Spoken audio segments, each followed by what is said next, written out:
তুমি কিভাবে সহ্য করছো আল্লাহ?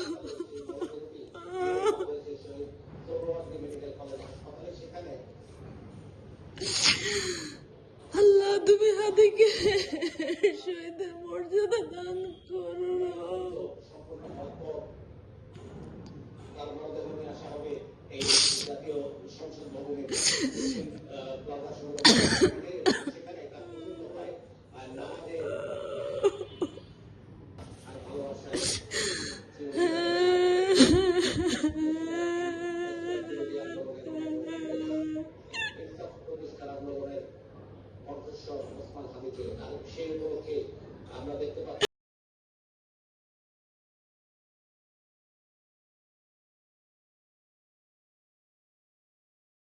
পাচ্ছি লাশ যে ধর্ম বর্ণ নির্বিশেষে প্রত্যেকেই সেখানে গিয়েছেন, সেখানে জানাবার চেষ্টা করেছেন হাদির প্রতি তাদের যে ভালোবাসা।